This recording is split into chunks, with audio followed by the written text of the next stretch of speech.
नमस्कार दोस्तों।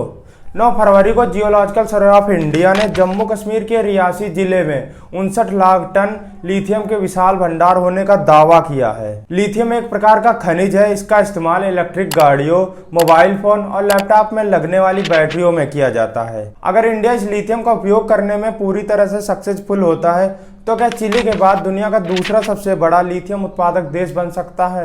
क्या इंडिया की लॉटरी लग गई है? जैसे कि कई देश अमीर बने तेल के सहारे, क्या इंडिया अमीर बनेगा लिथियम के सहारे? क्या ये उपलब्धि एक गेम चेंजर है जो आने वाले समय में देश के विकास की दिशा बदल सकती है?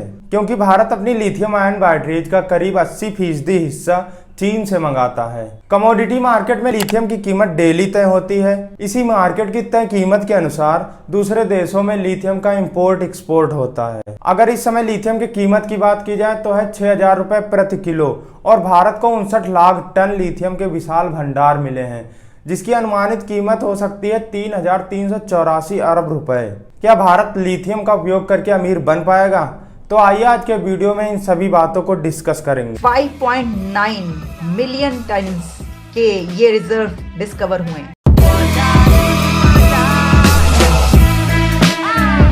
यानी लॉटरीज पे लॉटरीज निकल रही हैं। भारतीय भूवैज्ञानिक सर्वेक्षण ने लिथियम के भंडार की रिपोर्ट जम्मू कश्मीर सरकार के खनन विभाग को सौंप दी है। 5.9 million ton of lithium reserve. Lithium ion batteries में हाई एनर्जी डेंसिटी होती है, जिससे छोटी सी एरिया में ज्यादा एनर्जी स्टोर कर पाते हैं और इनका सेल्फ डिस्चार्ज रेट काफी कम होता है। मतलब अगर आप इन बैटरीज का उपयोग नहीं करोगे तो ये इतनी जल्दी डिस्चार्ज नहीं होंगी। आने वाले समय में क्या भारत इस लिथियम का उपयोग कर पाएगा? क्या अब इलेक्ट्रिक आयन बैटरीज भारत में भी बनेंगी? ये इतना भी आसान नहीं है, क्योंकि बैटरीज बनाने के लिए लिथियम ही नहीं बल्कि कोबाल्ट, निकिल और मैग्नीशियम का भी उपयोग किया जाता है, जो कि इंडिया में नहीं है। इनफैक्ट दूसरे देशों से ही इंपोर्ट करना पड़ेगा। जिन जिन जगहों पर कोबाल्ट, निकिल और मैग्नीशियम मिलता है उन जगहों पर चाइना ने पहले से ही कब्जा करके रखा हुआ है। अंतर्राष्ट्रीय ऊर्जा एजेंसी के अनुसार दुनिया की लगभग 75% लिथियम आयन बैटरीज को चाइना एक्सपोर्ट करता है और लगभग 7% लिथियम आयन बैटरीज को अमेरिका एक्सपोर्ट करता है। मान लो भारत दूसरे देशों से कोबाल्ट, निकिल और मैग्नीशियम इंपोर्ट कर भी लेता है, उसके बाद भी भारत को बैटरीज के कंपोनेंट की आवश्यकता होगी। कैथोड, एनोड, इलेक्ट्रोलाइट्स और सेपरेटर्स, इन सब कंपोनेंट्स का सबसे ज्यादा उत्पादन चाइना करता है और इन सब का प्रोसेसिंग कंट्रोल भी चाइना के हाथ में है। लिथियम को अलग करने के लिए पानी, मिट्टी और वायु तीनों का प्रदूषण होता है। इन सभी बातों का गवर्नमेंट को ध्यान में रखना है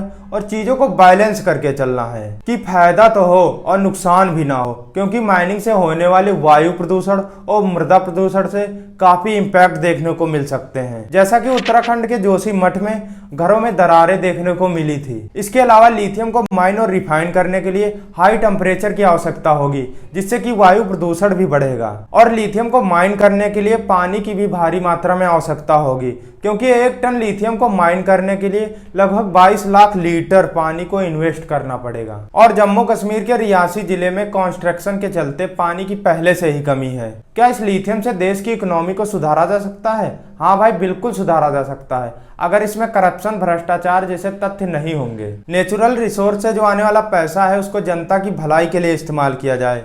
ऐसा नहीं होना चाहिए कि 1-2 बिलियनियर्स ही अमीर होते जा रहे हैं और बाकी के वर्कर सिर्फ अपना जीवन यापन कर रहे हैं, क्योंकि लिथियम की माइनिंग से लेकर बैटरीज बनाने तक लगभग 80% लोग लेबर वर्क के ही रहेंगे। इसीलिए लिथियम से देश की भलाई हो रही है। ये करने के लिए सबसे आसान तरीका है सेवरेज वेल्थ फंड बनाना। जो एक्सेस पैसा कमाया जा रहा है उस प्राकृतिक रिसोर्स को बेचने से उसे एक फंड के रूप में इकट्ठा किया जाए और उस पैसे का प्रयोग किया जाए देश की इकोनॉमी को डेवलप करने के लिए। इस पैसे को एजुकेशन और इंफ्रास्ट्रक्चर पर स्पेंड किया जाए। मान लो अगर हमें अपने देश में प्राकृतिक रिसोर्स का खजाना मिला है तो हमें उसी पर डिपेंड नहीं रहना है, उसका इस्तेमाल करना है लोगों की भलाई के लिए, देश की इकोनॉमी को डेवलप करने के लिए। लेकिन इसके अलावा यह भी ध्यान में रखना है देश की गवर्नमेंट को कि इसमें भ्रष्टाचार ना हो। आने वाले समय में 2030 तक भारत सरकार का लक्ष्य है 30% इलेक्ट्रिक कारों को, 70% कॉमर्शियल वाहनों को और 80%